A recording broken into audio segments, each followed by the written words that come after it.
Hi అండి, అందరికీ నమస్తే. ఇదిగోండి మనం వంకాయలు అప్పుడు పెట్టాను మీకు ఒకసారి మా పెరటి పంటలు మిద్దె మీద అని. వంకాయ రెడీ అయిపోయింది. ఇప్పుడు ఇది 30 రోజులు దాటింది. 40 రోజులు వచ్చేటికి మొత్తం అంతా రెడీ అయిపోద్ది. ఇదిగోండి ఇప్పుడే దీనికి కింద కూడా రెడీ అవుతుంది. దీనికి వస్తుంది, దీనికి కూడా కింద రెడీ అవుతుంది, దీనికి కూడా కింద రెడీ అవుతుంది. ఇవన్నీ వంకాయ, తెల్ల వంకాయ, గులాబీ, గుత్తి వంకాయ. ఇవన్నీ మనం పెట్టాను. ఇప్పటికి ఇది ఇంచుమించు ఒక 10 డేస్ అవుతుంది అంతే. ఇది ఏమో మిర్చి, ఈ 3 ఏమో బంతి. ఇది జామ 2 రోజులు అవుతుంది తీసుకొచ్చి, హైబ్రిడ్ జామ. ఈ క్యాలీఫ్లవర్, క్యాబేజీ ఇవన్నీ కూడా 10 డేస్ అవుతుంది. ఇవన్నీ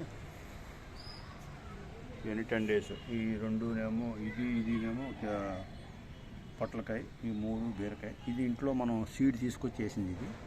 ఇది కూడా నేను తీసుకొచ్చి ఇంట్లో నారేసా సీడు. మామూలుగా గింజ వేస్తే, విత్తనం వేస్తే వచ్చేసింది. ఇది కూడా రెడీ అయిపోతుంది. మళ్ళీ ఇక్కడ మనం ఏం చేసామంటే, ఇదిగోండి ఇది పాలకూర. ఇదిగోండి ఇది బాగా వస్తుంది పాలకూర. ఇదంతా పాలకూర మొత్తం. ఈ పాలకూర తీసేస్తే ఈ బెండకాయ, ఇదో టమాటా, ఇవన్నీ కూడా 10 డేస్ అయింది. ఈ బెండకాయ, ఈ టమాటా కూడా, ఈ టమాటా, ఈ బెండకాయ, ఈ క్యాప్సికమ్, ఇవి కూడా 10 డేస్ అయింది. బాగానే వచ్చినాయి. ఇంకా మనకు 30 రోజులు బాగా వస్తాయి. ఇది కూడా ఇంచుమించు ఒక 10 రోజులు అవుతుంది అంతే. ఇదేమో ధనియాలు వేసాం. కొత్తిమీర రెడీ అయిపోతుంది. కొత్తిమీర, ఇదంతా కొత్తిమీర. ఇవ్వండి. ఇది మళ్ళీ కొత్తగా వేసాం టబ్బులు కొని, మళ్ళీ మట్టి వేసి. ఇదంతా మెంతులు, ఇదంతా తోటకూర విత్తనాలు వేసాం. ఇదంతా మెంతులు వేసాం, మెంతికూర. ఇది పుదీనా. మీకు ఇంతకుముందు పారితే పుదీనా ఎప్పుడు బ్రహ్మాండం ఉంటుంది. 360 రోజులు పుదీనా వస్తూనే ఉంటుంది. ఇది మీకు శంఖం పూలు, మామూలు. ఇదంతా శంఖం పూలు బాగా వచ్చేది. మొత్తం అంత పందిరిలా వేసాం, వస్తుంది ఇంకా.